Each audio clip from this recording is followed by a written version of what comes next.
Assalamualaikum warahmatullahi wabarakatuh. Bismillahirrahmanirrahim. Walhamdulillah. Wassalatu wassalamu ala Rasulillah Sayyidina wa Maulana Muhammad ibn Abdullah wa ala alihi wa ashabihi wa man tabi'a hudah wa la hawla wa la quwwata illa billah. Al-Fatihah ala niyatil qabul wa tamami kulli sulim ma'mul wa ala salahi sya'an zahiran wa batinan wa andallahu al-karim yaftahu alaina futuhal arifin wa yupaqihuna biddin wa yarzuquna kamalal ikhlas wal yaqin wa ala niyatin annallaha yaghfiru dhunubana wa dhunuba abaina wa masyayikhina wa man ahsana ilaina ila hadrati sayyidina rasul Muhammadin sallallahu alaihi wasallam wa ala alihi wa ashabihi al-kiram thumma ila ruhi muallifi hadzal kitab wa muallimina al-fatihah. A'udzu billahi minasy syaithanir rajim. Bismillahirrahmanirrahim.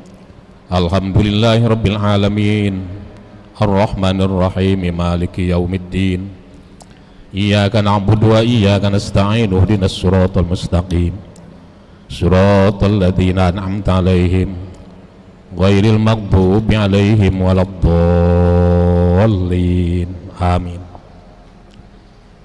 Wa bisanadil muttasil ilal imamil muallifi rahimahullahu ta'ala wa ada menapa bihi wa bi barakati ulumihi bid daraini amin. Qala wa minal kabairi,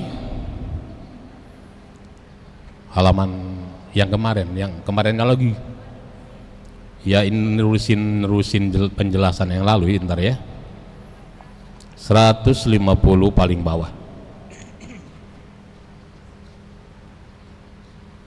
Wa minal kabairi ay kabairid dunubi khurujul mar'atil muzawwajati min baitiha ay mahal iqamatiha bi ghairi idnihi walau li mauti ahadi abawaiha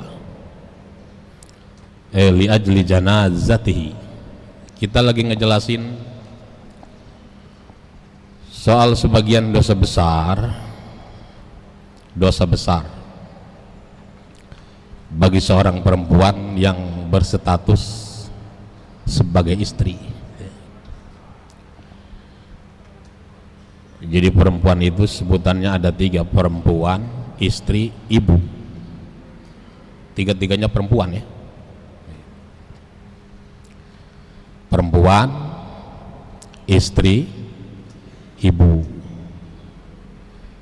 Jadi tiga-tiganya perempuan. Yang paling mulia di antara sebutan itu yang mana? Ya dari sisi status si ibu gitu ya. Tapi akhirnya ya tergantung akhirnya ya, kembali kepada ketakwaannya masing-masing kan ya. Semua ibu perempuan, benar ya? Tapi tidak semua perempuan bisa jadi ibu. Ya betul lah. Semua istri perempuan, tapi tidak semua perempuan bisa menjadi istri. Itu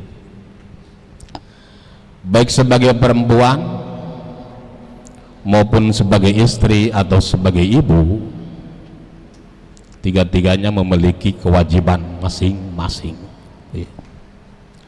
Kewajiban secara umum sih mengabdi. Kenapa? Karena baik perempuan, istri maupun ibu ya tiga-tiganya manusia ya. Kita ini selama sebagai manusia tidak akan lepas dari kewajiban melakukan pengabdian. Makasih Pak. Tidak lepas dari kewajiban melakukan pengabdian. bahasa agamanya ibadah. Wa ma khalaqtul jinna wal insa illa liya'budun. Tidak kuciptakan jin dan manusia melainkan untuk beribadah kepadaku. Nah, kita alhamdulillah dijadiin manusia, cuma resikonya harus ibadah gitu. Resikonya harus ibadah. Kalau tidak ibadah, nanti bisa keluar dari batas-batas nilai kemanusiaan. Bisa jadi turun pada derajat sebagai binatang, bahkan boleh jadi melebihi rendahnya derajat binatang. Karena Allah menyebutkan kayak gitu. Ada orang-orang yang ditamsilkan seperti binatang, bahkan lebih hina dari binatang. Ulaika kal an'ami balhum adol. Orang yang punya mata tapi tidak melihat, punya hati tapi tidak ayan, punya telinga tapi tidak mendengar, itu Allah gambarkan ulaika kal an'ami balhum adol. Mereka seperti binatang, bahkan lebih rendah dari binatang. Untuk tidak menjadi lebih rendah dari binatang, tetaplah menjadi manusia. Untuk dinyatakan sebagai manusia, tetaplah istiqomah dalam ibadah. Karena disitulah Allah menempatkan diri kita, ya. Disitulah Allah menempatkan diri kita. Kalau nimbang-nimbang nih di akhirat antara binatang dan orang kafir, lebih beruntung mana?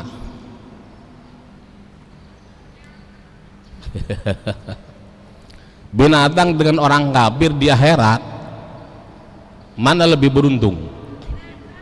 Binatang ya? Bilang binatang jangan sampai lihat ke saya dong. Kayaknya habis kehujanan ibu ya.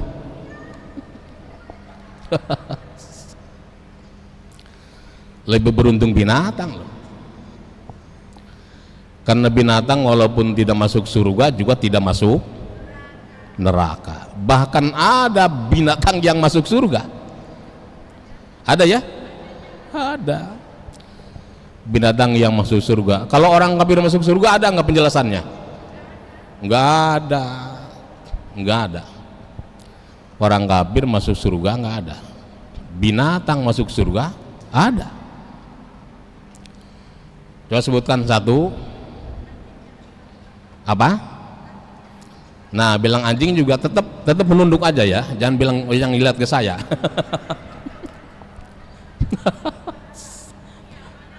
Ini kata nih anjing ashabul kahfi. Lihat ke sono saya. Anjing ashabul kahfi masuk surga. Terus apalagi?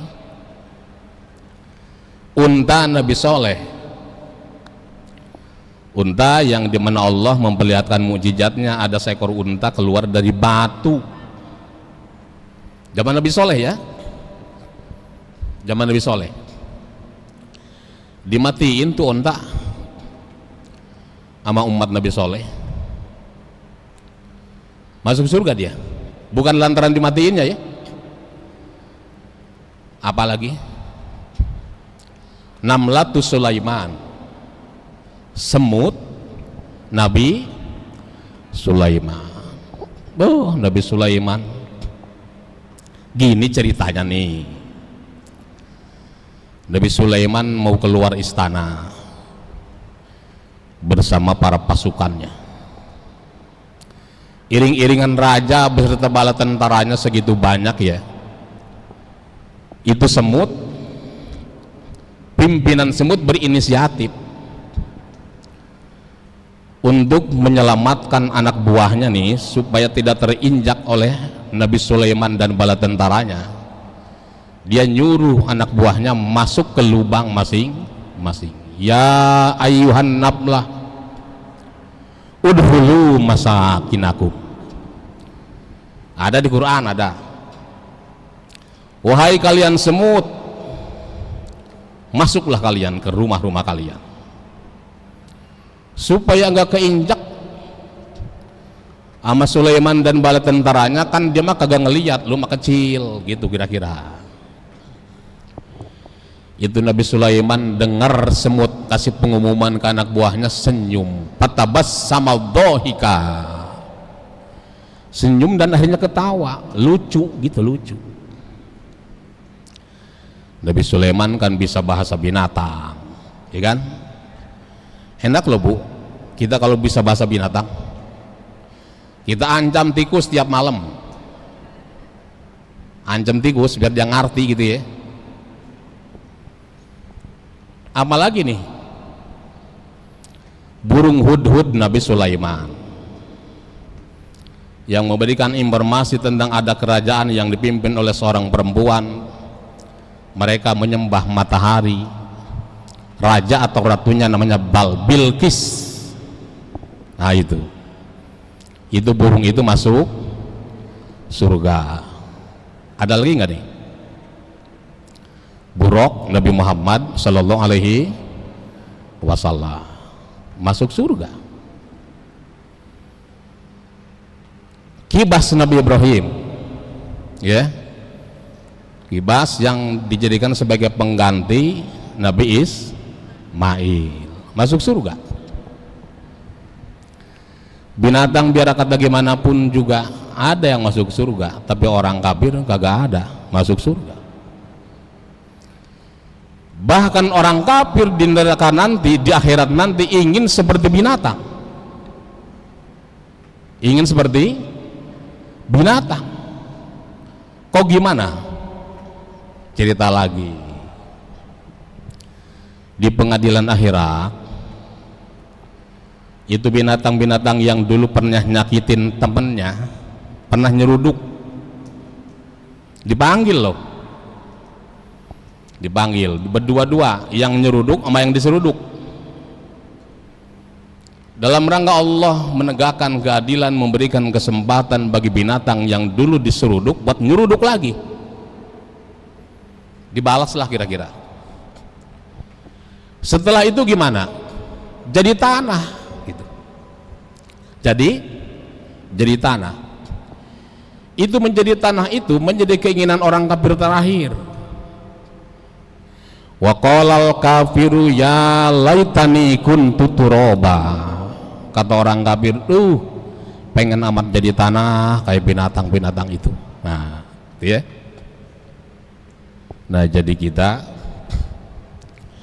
alhamdulillah Allah jadikan manusia, dan kebetulan manusianya adalah manusia yang beriman.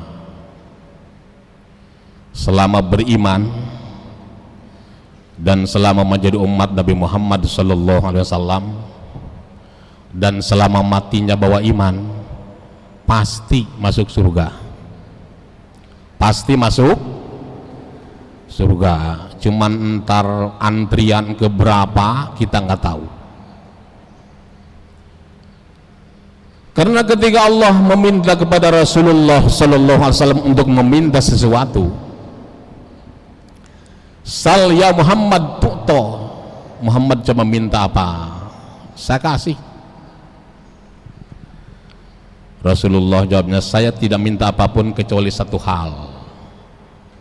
Apa itu? La tu'adzib ummati, ya Allah engkau jangan siksa umat saya, jangan siksa umat saya. Andai pun nanti ada yang kau siksa, mudah-mudahan kau keluarkan dari neraka, gitu ya.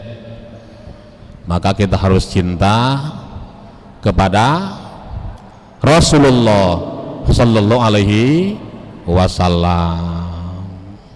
Dengan cara apa? melaksanakan kesunahan-kesunahannya, minimal memperbanyak baca sholawat. Apal ibu-ibu mah sholawat banyak apalnya. Oh iya, tiap pengajian sholawatnya ganti-ganti lagu, iya kan? Ada kadang-kadang lagunya diambil dari lagu dangdut. Iya bener loh. Ya Rasulullah salamun alaik, ya rafi'a sani wad daraji. Dari lagu apa itu? Aku terpaksa bercerai muda. Emang bener begitu. Pinter ibu-ibu mah. Aduh, itu dijadiin lagu sholawat. Nggak apa-apa lagunya doangan ini ya, yang penting bacaan sholawatnya bener gitu. Kreatif ibu-ibu mah, kreatif. Banyakin bu baca sholawat ya, sholawat nariyah kayak sholawat apa kayak ya, apa aja deh. Mau pakai lagu silahkan, mau lempeng doangan juga nggak apa-apa ya. Jadi kalau lempeng itu disebutnya nada bambu. Nada bambu. Kalau ibu-ibu pengen panjang napasnya, rendemin tuh behel, minum airnya. Behel besi kan panjang.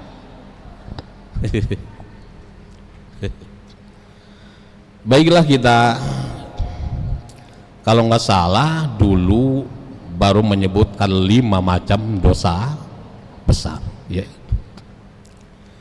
Mudah-mudahan Allah tidak menjatuhkan diri kita pada salah satu dari dosa besar ini. Kalaupun akhirnya terjatuh pada dosa itu, moga Allah berikan taubat, berikan kita pengampunan melalui pertobatan yang kita lakukan ya.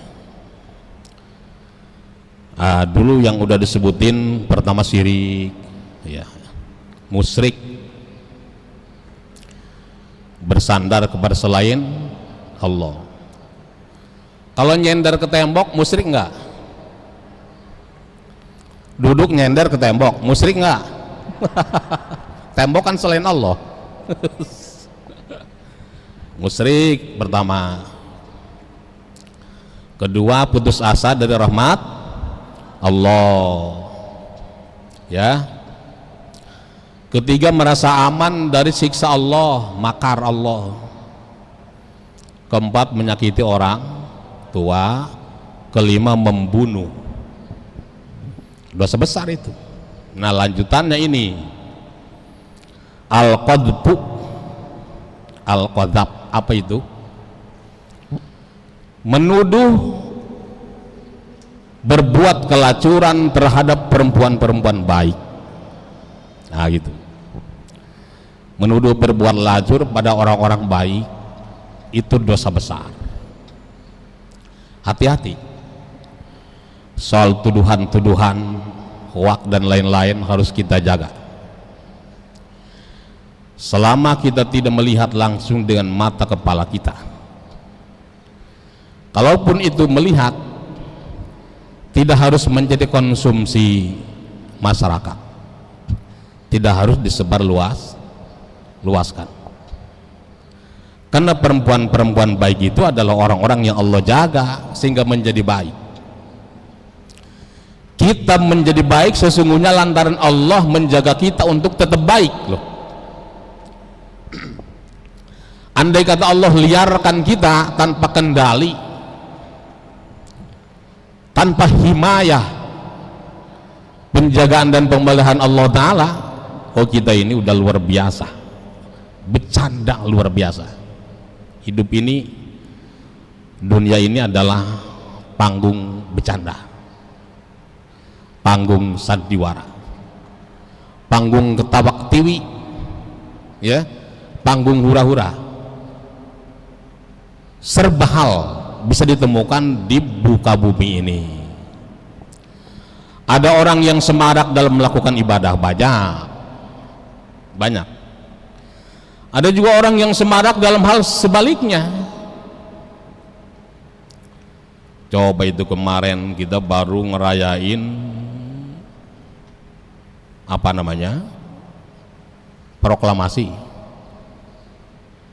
hari kemerdekaan yang ke-80. Berarti Indonesia umurnya 80 tahun. Itu sebelum tahun 45 disebutnya apa? Hindia Belanda, belum Indonesia. Itu orang meresponnya macam-macam. Ada yang melakukan syukuran, kirim doa pada para pahlawan, orang tua dan lain-lain, bikin tumpeng, sedekahan. Bagus ya? Bagus nggak nih? Bagus. Itu tumpeng zaman Nabi ada? Kagak ada ya? Tapi sungguh pun begitu, itu kan teknis cara muatannya tetap sesuai dengan syariat. Memang kita kudunya syukur kok. Nikmat merdeka, ngaji bebas. Bu, ini kalau zaman Belanda nih diparanin kita. Ngapain nih begini nih? Mana kerudungannya merah-merah lagi? Nah, iya kan? Diparanin. Kagak boleh ada yang pinter. Orang tua kita sampai pada bodoh-bodoh, kagak punya kesempatan sekolah, nggak punya kesempatan ngaji dan lain-lain. Maka kebodohan orang zaman dulu boleh jadi diampuni, Bu.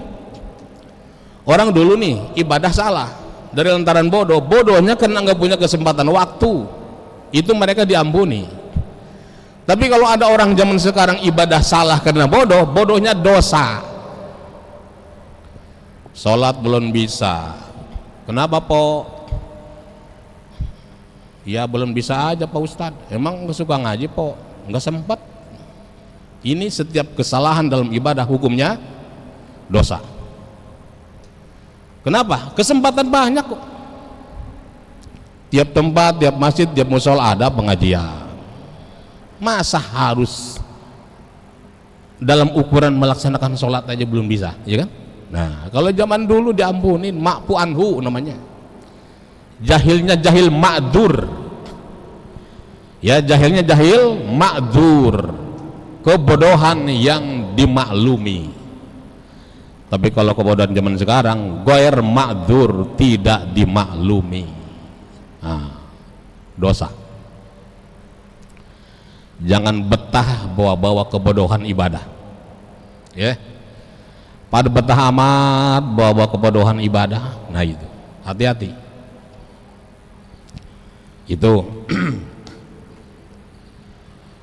Jadi kita harus masuk pada satu kesadaran untuk melakukan kebaikan, dan baiknya kita lantaran Allah bikin kita baik. Kalau tidak, kita akan menjadi orang yang dengan karakter sebaliknya. Ini orang-orang baik ini adalah orang yang dijaga sama Allah Ta'ala. Kalau kemudian dituduh macam-macam, melakukan kemaksiatan tertentu, melakukan kelacuran dan lain-lain, ini hukumnya dosa besar. Al-qadab, ya, hati-hati ya. Selanjutnya aklur riba, memakan riba. Riba. Orang para pemakan riba itu nanti pada saat dibangkitkan dari kuburnya, dia bangkit laksana orang-orang mabuk. Bangkit laksana orang-orang mabuk. Ya. Kama yatakhabbatuhus syaitanu minal mas. Orang mabuk gimana sih mabuk? Sempoyongan. Jalan tak tentu arah. Itu nanti bakal dilihat seberapa banyak nanti orang-orang pada saat dibangkitkan oleh Allah Ta'ala. Dalam gambaran seperti orang-orang yang mabuk, itu menandakan bahwa mereka adalah orang-orang yang makan riba. Kalau soal contoh mah tahu semua lah ya. Tahu. Contoh riba. Hati-hati, jauhi riba. Jangan jadi hobi. Ada orang yang hobi dengan riba loh. Persoalan riba, yang transaksi, yang jadi saksi, yang nulis doang, apa yang ngedengerin kebagian dosa, ngedengerin doang. Ngapa itu ibu-ibu pada kongkok kumpul misal ya, lagi mempermasalahkan soal riba. Ini kita ngedenger ini kebagian dosanya. Wa halallahu al-bai'a wa harramar riba. Transaksi yang dibolehkan dalam agama itu jual beli dengan catatan bersih dari unsur riba. Kalau misalkan seseorang jual terigu nih, terigu sekilo, ditimbang kira-kira tiba-tiba ada 9 ons, riba itu ya, haram, riba itu haram. Allah tidak pernah menjanjikan ada keberhasilan, ada keberkembangan dari harta yang dihasilkan dari proses ribawi. Jauhi riba ya, karena masih banyak tersedia yang halal. Kenapa harus nyebrang-nyebrang ke yang haram? Sekarang ini hampir tidak ditemukan transaksi apapun kecuali mengandung unsur riba. Sekarang boleh jadi ini sebagai tanda bahwa negara itu akan bangkrut kalau semua transaksi keuangan berdasarkan riba. Berlindung pada Allah agar Allah memberikan kepada kita rezeki yang halal ya. Halal mabu, walaupun banyak tapi halal luar biasa ya. Banyak tapi halal. Riba walaupun dikit masalah.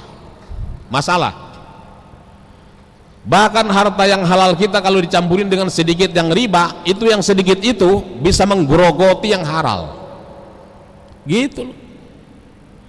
Hati-hati ya.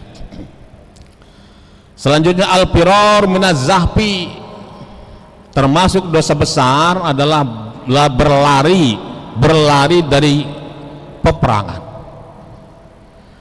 Perang lagi berkecamuk, orang-orang sedang menghadapi musuh dengan senjata yang dia punya, dia ngabur. Dosa besar. Ibu-ibu bakalan perang kali ya. Ya kita juga orang laki nggak ada perang-perangnya ya. Jangan-jangan perang beneran kagak ada, perang sama laki lagi nih kagak? Itu peperangan zaman dulu, masya Allah, zaman Rasulullah Sallallahu Alaihi Wasallam, perangnya hadap-hadapan bu, pakai senjata, ada yang pedang, ada yang panah, apa aja yang dia punya, arit kayak arit, dibawa arit, gagang pacul kalau perlu bawa, kan? Kenapa coba? Tujuan dari itu, lillahi kalimatillah, buat meninggikan agama Allah Ta'ala. Maka ketika masuk ke medan perang resikonya dibunuh atau membunuh, itu loh, dibunuh atau membunuh. Itu jadi obsesi besar para mujahid. Kalau tidak terbunuh, ia membunuh.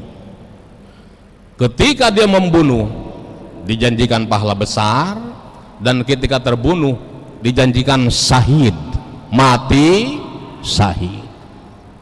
Syahidnya syahid dunia akhirat. Man kutila fi ma'rikatil musyrikin, orang yang terbunuh dalam memerangi orang-orang musyrik, orang kafir. Sebegitu mulianya orang syahid, mulianya orang syahid, jangan pakai kudu dimandiin, jangan dikapanin, biarin pakai baju dia yang habis perang tuh biar berlumuran darah. Jangan disolatin, udah nggak butuh dengan doa orang yang hidup karena sudah jadi jaminan Allah Ta'ala. Dikubur, oh iya harus ya, itu sebegitu mulianya. Disolatkan pun haram. Tapi kan orang kafir juga haram disolatin, bener? Orang kafir boleh nggak disolatin? Haram ya. Keharamannya beda. Keharaman disolatkan bagi orang kafir dari lantaran hinanya dia sehingga tidak perlu disolatkan, enggak pengaruh, karena solat itu min jumlatid doa. Solat itu bagian dari doa buat jenazah, dan orang kafir didoain apapun kalau sudah mati nggak ada pengaruhnya, maka tidak perlu solatin. Tapi keharaman mensolatkan orang syahid dari lantaran begitu mulianya, sehingga doa orang yang hidup pun tidak perlu buat mereka. Allah sudah jamin. Ya. Banyak orang-orang syahid dulu ya, nggak usah jauh-jauh zaman Nabi, zaman kita perang kemerdekaan kayak gitu, orang-orang syahid. Para santri, para kiai, para ulama meninggal dunia dikuburin nyatu di Serpong, ada kuburan pahlawan 1000, itu kiai dan santri dari Banten konon dikuburin di sono, mati syahid mereka, karena yang dihadapinya adalah orang-orang tapi tiba-tiba ada orang yang sedang berkecamuk perang, dia ngabur dari medan perang. Boleh jadi kalau kemudian ini termasuk dalam kelompok dosa besar, karena lari dari tanggung jawab, termasuk lari dari janji pahala yang besar di hadapannya. Para sahabat dulu ya, kalau berangkat perang Bu, pamit sama bininya gini, Bu saya pamit, gak usah diarep-arep balik lagi gitu loh, gak usah ngarep-ngarep balik lagi ya, kalau saya mati di sono takdir saya, itu berarti surga terbuka lebih dulu buat saya gitu. Coba ibu-ibu kalau lakinya pamit, Bu saya mancing ya, mancing nih, jangan diarep-arep nih, kalau gua kagak pulang nyebur berarti syahid bukan tuh. Syahid bukan? Jangan salah loh. Salah satu dari syahid akhirat adalah orang kalau mati kecebur. Mati kecebur, nyemplung entah di sungai atau di lautan, terbawa banjir dan dia mati. Itu syahid loh. Syahid akhirat tapinya ya. Jadi diperlakukan seperti orang layak biasa, orang biasa, dimandiin, disolatin, dikuburin. Syahidnya syahid akhirat, dia cuma terbebas dari siksa kubur. Banyak loh Bu, orang yang mati melahirkan, itu syahid akhirat. Walau minaz zina, walaupun melahirkannya dari berzina, dia berzina, hamil, dia jaga kehamilannya, tanggung jawab dong, melahirkan, terus mati gara-gara melahirkan, itu hukumnya syahid. Kan ini jadi persoalan, melahirkannya itu ibadah, bukan soal berzina yang berdosa. Berzina bener dosa, tapi bahwa dia melahirkan ibadah. Kalau dia mati dalam melahirkan berarti hukumnya syahid ya. Ada lagi yang syahid, orang yang mati dari lantaran sakit perut, mabtun, sakit perut ya, bukan sakit perut gara-gara minum minuman oplosan nih, minum oplosan kan bir campur duren, dia minum sakit perut mati, bukan yang itu, konyol itu ya. Ini mati dari lantaran sakit perut, apa itu disentri apa kolera apa namanya saya nggak tahu ya. Banyak loh, banyak ya orang yang mati yang hukumnya mati syahid, tapi syahidnya syahid akhirat, terkena gempa, terkena bencana kemudian mati pada saat musim wabah seperti COVID kemarin, itu syahid itu ya. Jadi kalau suami ibu mancing kemudian kagak balik lagi, boleh jadi dia pengen mati syahid ya. Jadi kalau dia udah mati syahid nggak perlu diarep-arep ikannya ya. Jadi gitu orang dulu tuh kalau pamit berperang, pamitnya kayak gitu. Mereka para istrinya berdoa di rumah dengan doa ketawakalan, baik dia gugur di medan perang atau balik lagi, itu menjadi kenyataan yang dia terima dengan lapang hati tuh ya. Jadi berlari dari medan perang hukumnya dosa besar. Tar kalau perang jangan pada ngabur ya nih, kalau perang tapinya mudah-mudahan kagak perang, kagak ada lawannya, emang mau perang sama siapa? Terus aklu malil yatim, termasuk kategori dosa besar adalah memakan harta anak yatim. Tuh, hati-hati memakan harta anak yatim. Siapa yatim? Man mata waliduhu, orang yang bapaknya meninggal dunia, itulah yang disebut yatim. Sampai umur berapa dia disebut yatim? Sampai akil balik, ya, sampai akil balik. Nah terus sampai akil balik dia kagak punya juga, berbeda nanti rubah statusnya doa apa. Jangan salah antaranya ya, jangan salah. Santunan yatim, anak kuliahan, memang dia kagak punya bapak, berarti kategorinya doa apa dong? Jangan yatim lagi.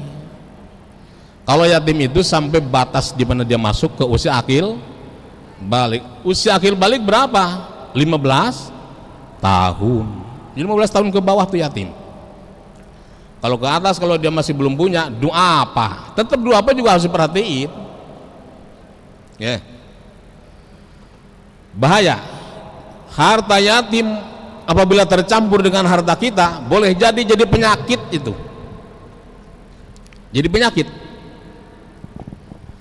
Sehingga kita tidak boleh memakan dari unsur harta yatim itu walaupun sedikit, maka jangan dicampurin loh ya. Harta yatim dengan harta kita gitu. Jangan campurin. Wala taqulu malal yatim. Janganlah kalian memakan harta anak yatim. Untuk pengertian sebaliknya nih, orang akan memperoleh kemuliaan luar biasa manakala dia mampu bertanggung jawab atas harta yatim itu. Coba pikir gini, coba sebutin ibadah yang paling gede apa? Ibadah yang paling gede apa? Haji. Haji itu gede karena memadukan beberapa unsur ya. Ada unsur pengorbanan berupa harta, ya kan? Dan lain-lain. Gede lah biayanya, gede. Pahalanya juga gede. Apa itu? Surga. Haji kalau mabrur, pahalanya surga. Al hajjul mabrur laisa lahu jazaun illal jannah. Haji mabrur itu nggak ada pahala yang lain yang pantas kecuali surga. Tapi hanya dalam bahasa seperti itu, tidak disebutkan surganya, surga di mana, bersama siapa di surganya. Tapi kalau kaitan dengan yatim, orang yang peduli dengan yatim, Rasul menyebutkan sifat surganya, ana waqafil yatim hakadha fil jannah. Saya dengan orang-orang yang peduli dengan yatim kayak gini nih, bergandengan di surga. Untuk urusan haji, Nabi hanya menyebutkan surga saja, tidak dijelaskan dengan siapanya, surga yang tingkat mananya, ya kan? Tapi kalau kaitan dengan kepedulian dengan yatim, Nabi sebutkan sifat surganya, dia bersama saya di surga sedekat 2 jari. Berarti apa? Kepedulian terhadap yatim lebih besar ketimbang haji. Kan ada riwayat ya, sebanyak orang yang naik haji dimimpikan oleh seorang wali, tidak ada yang sah kecuali 1 orang. Padahal 1 orang itu juga kagak berangkat, kagak. Cuman dia begini, itu duit buat naik haji dia sedekahin ke orang yang lagi kelaparan, yang punya yatim gitu. Berangkat mah kagak. Tadinya mau berangkat, dengar-dengar kabar ada orang kelaparan, dia punya tanggung jawab terhadap yatim, itu duit buat haji disedekahin, dia kagak jadi berangkat haji.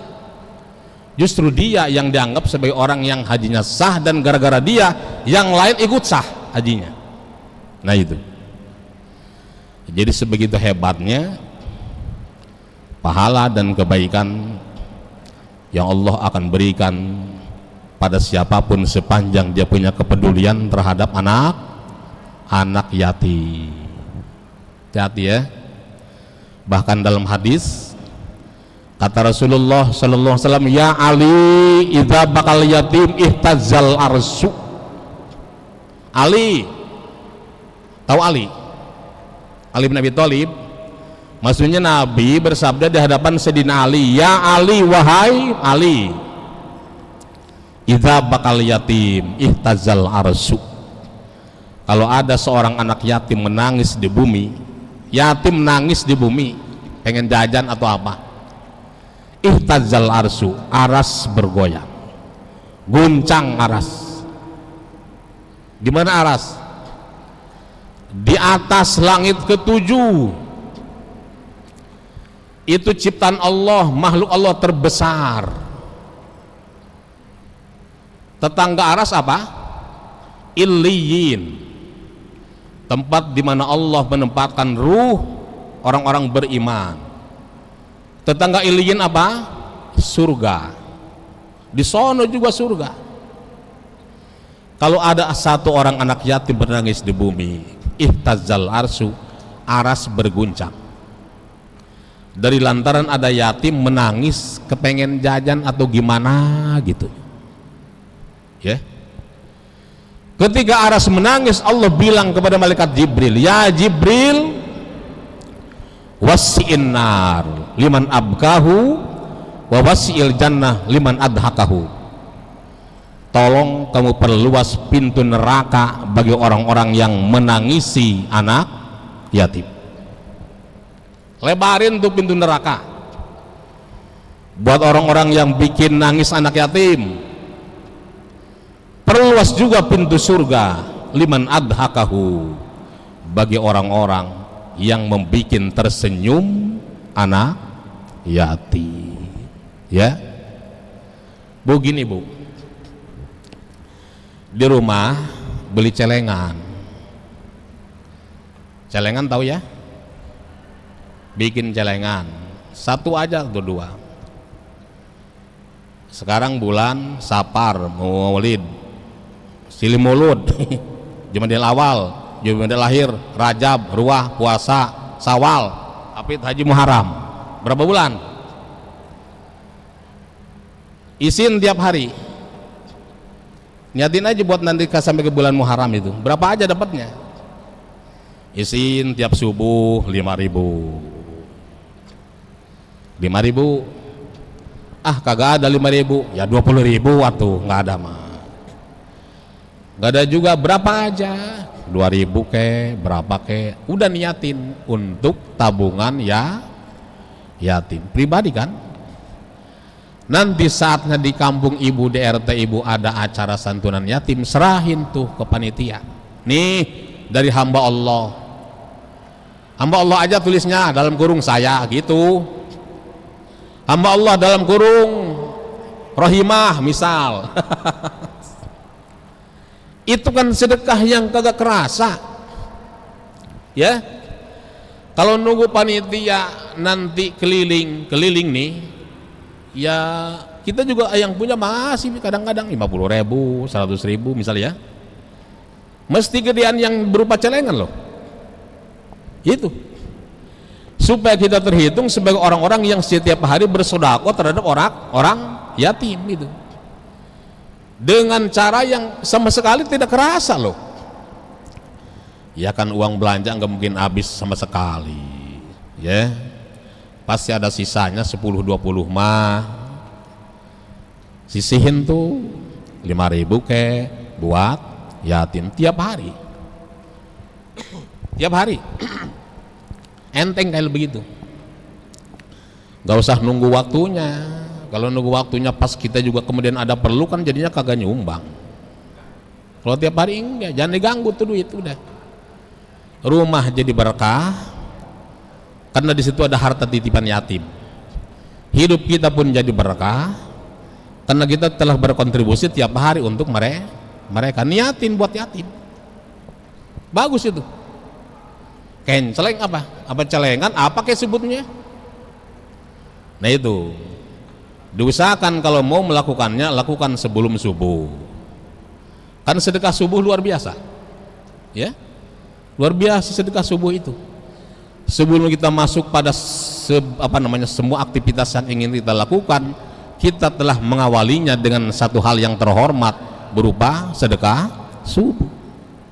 hatta sebelum sholat subuh loh. Kalau orang laki sih gampang, masuk ke masjid, di masjid ada kotak, sambil lewat masukin, ya. Ya, ibu-ibu kan nggak ke masjid subuhnya, di rumah, itu celengan merekin, biar kagak dipakai beli rokok sama. Gitu ya. Pasti, saya nggak bilang insya Allah, pasti apabila harta kita disisihkan buat mereka, pasti berkah. Ada jaminan loh, ya. Kalau pengen ngetes silakan coba itu. Cuman jangan bilang-bilang ntar. Saya alhamdulillah di rumah ada celengan buat yatim tiap hari sama semua. Ngapain diceritain begitu, ya kan? Itu hanya mudin naturia, takut ria. Sebab satu amalan, jangankan kecil, gede pun kalau sudah dicampuri dengan ria, hangus urusannya. Hati-hati ya. Tuh, aklu malil yatim termasuk pada kategori dosa besar. Yang ke-10 az-zina, berzina. Wala taqrabuz zina, innahu kana fahisyatan wa sa'a sabila. Hati-hati ya, jauhi perbuatan yang mendekati pada zina. Larangannya perbuatan yang mendekati pada zina, apalagi berzinanya, dosa besar. Hati-hati, minta sama Allah agar terhindar dari ini, minta. Kalau kemudian terlanjur harus berbuat pun minta sama Allah supaya hati dimudahkan buat masuk pada area pertobatan. Di antara rangkaian dosa besar dari mulai syirik sampai zina 10, cuma satu hal yang tidak bisa tawar menawar, yaitu syirik. Gak ada pintu buat diterima tobatnya, ya. Innallaha la yaghfiru ayyushraka bihi wa yaghfiru ma duna dzalik. Dosa-dosa yang lain memungkinkan diampuni kalau bertobat, tapi musyrik kalau sampai dia terbawa mati, hati-hati. Ini diceritain sama saya lebih kepada agar kita semua terhindar dari ini semua, ya. Mudah-mudahan Allah menjaga kita semua, menyelamatkan kita semua, memberkahi hidup kita semua dan keluarga kita. Demikian yang dapat saya sampaikan, kurang lebihnya mohon maaf. Wallahul muwaffiq ila aqwamit thoriq. Wassalamualaikum warahmatullahi wabarakatuh.